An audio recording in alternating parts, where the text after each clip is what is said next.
For months now, there have been rumors circulating that this could be the final season of The View on ABC. I think I speak for the vast majority of people when I say I hope these rumors are true. How can shows like Winning Time on HBO get canceled after 2 seasons, a show that followed the Showtime Lakers of the 1980s? Now, I haven't had a chance to watch season 2 just yet, but I thought season 1 was phenomenal. How can a show like that get canceled after just 2 seasons? When we have been stuck with these yentas for the past 27 years. There was a lot of speculation over the summer that The View would not be returning for their 27th season. Now, unfortunately, that was not the case, as our favorite yentas premiered the new season the day after Labor Day. Sometimes rumors are just that, rumors, but there are some cases when rumors are weighted in truth. Executives at ABC are reported to be concerned with the direction of the show. They feel like The View was starting to become a bad look for the network. I remember one article that stated that The View was becoming more trouble than it's worth. Whether or not these rumors are true about The View remains to be seen, but that one quote really stood out to me. The View is becoming more trouble than it's worth. When ratings are high and everyone is making money, networks have a tendency to let things slide. Whoopi Goldberg makes anti-Semitic remarks. We'll let that slide. The Whoopi cushion's drawing 3 million viewers every day. Sun Hostin fabricates claims of mythical racism. Who cares? Advertisers are spending millions. But when ratings begin to trend downwards, all of a sudden, things that were overlooked in the past are now under the microscope. 2 years ago, our four beauties and the queen of flatulence, they were easily pulling 3 million viewers every day. Now, in terms of daytime television in this modern era, you can't ask for much more. 3 million, that is an excellent number. I can't explain it. I have never understood the appeal of this show. Clearly, there are millions of lonely women in America who relate to these yentas, or at least there used to be.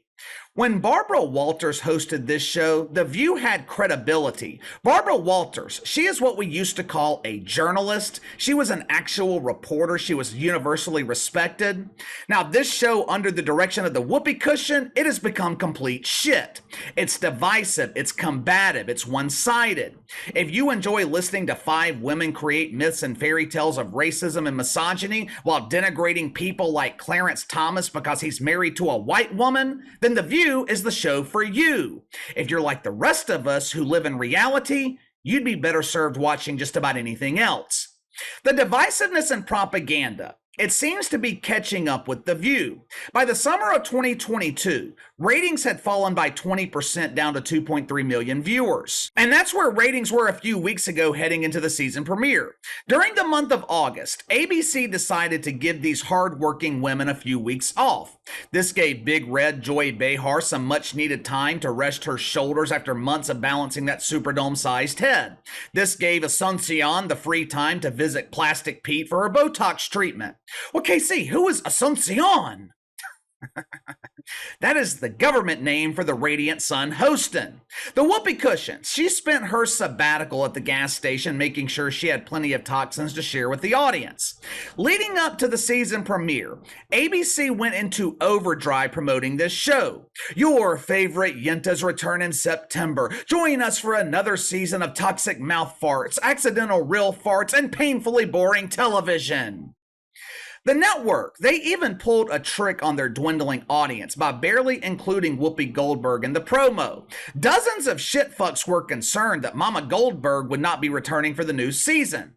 Their concern, it was elevated when the season premiered and the cushion was not seated on her throne. Big Red, though. Big Red immediately eased their concerns by explaining that the cushion would be returning soon as she recovered from her Fauci hangover. But unlike Caitlin Collins, who we discussed this morning, The View, they constantly create headlines throughout the media. I will give these women credit for this. These women know how to create controversy. That controversy used to translate into ratings, but we are beginning to see a real trend here of a serious ratings decline on The View. The week of September 10th, ratings declined by another 10% down to 2.1 million viewers. In the span of 2 years, Our beauties have lost over 30% of their audience. In the span of 2 years, this show has lost almost 1 million viewers. This is why I am leaning towards believing the rumors of cancellation. It's one thing to lose 100,000, maybe even 200,000 or 300,000 viewers, but to lose 1 million viewers in 24 months? What the hell's going on here?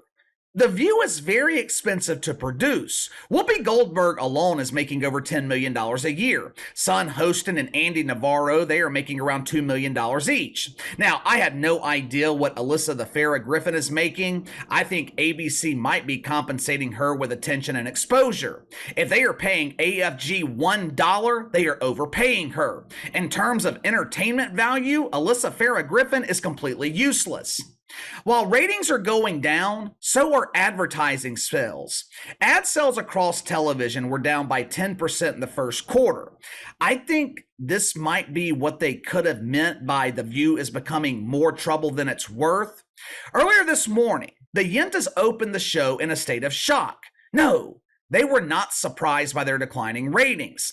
Our ladies, they were surprised at the outrage that is being directed towards comedian Hassan Minhaj. I hope I'm pronouncing his name correctly. If I'm not, I don't really care. I've never heard of this doofus until this morning.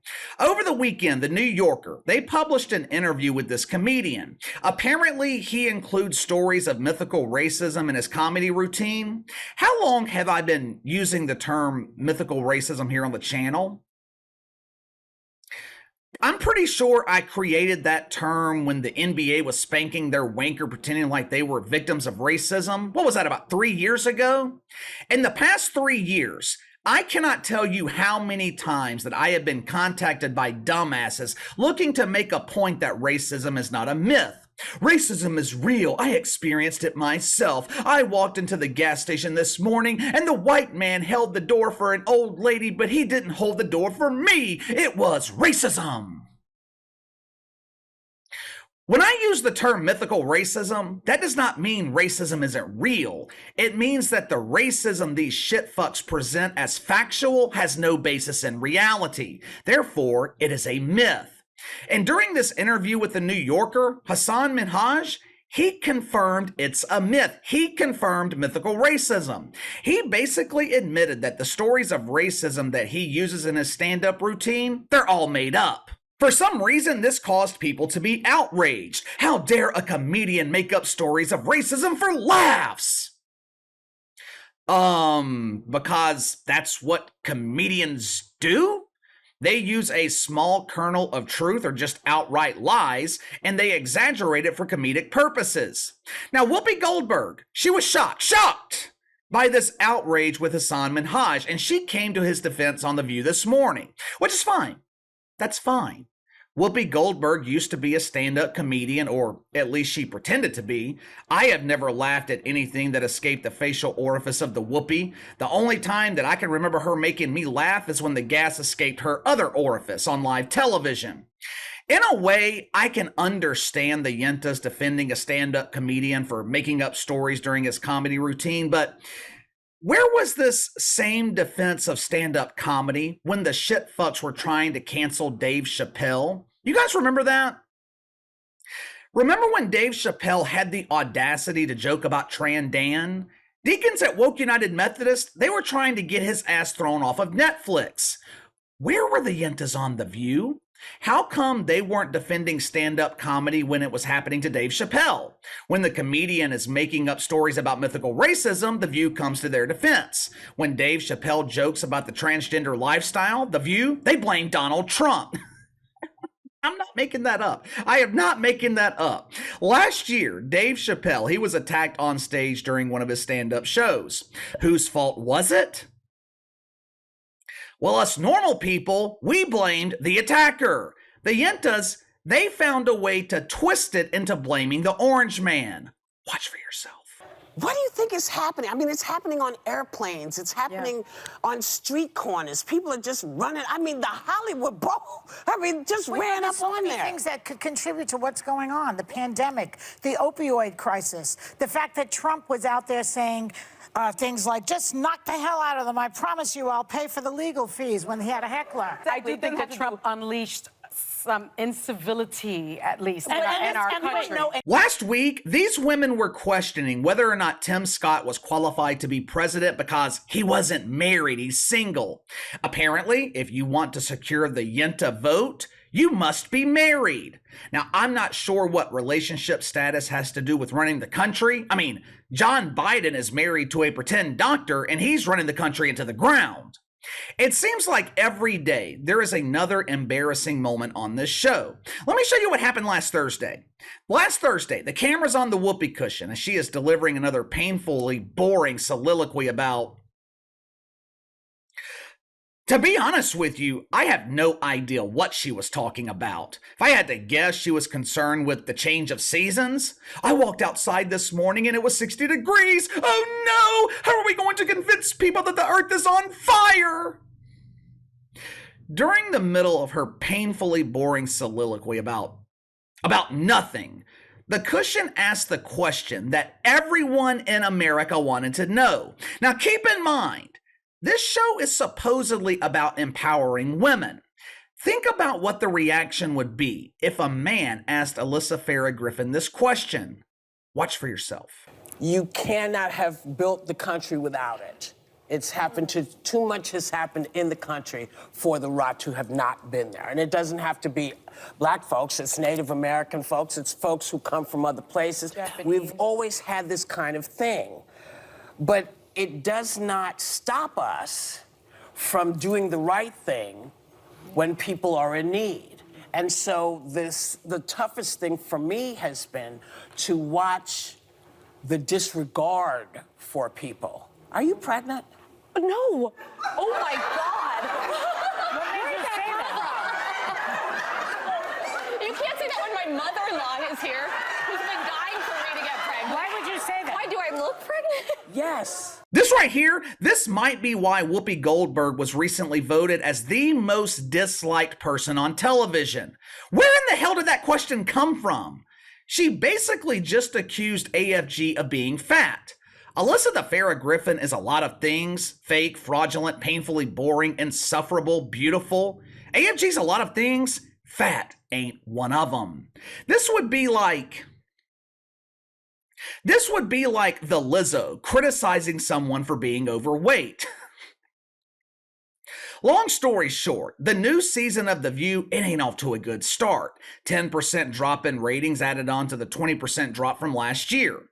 I hope the rumors are true. I hope The View gets canceled. And it's not because I disagree with them politically. I disagree with Stephen A. Smith. I don't want First Take to be canceled. I disagree with Rachel Maddow. MSNBC, they would be insane to cancel her show.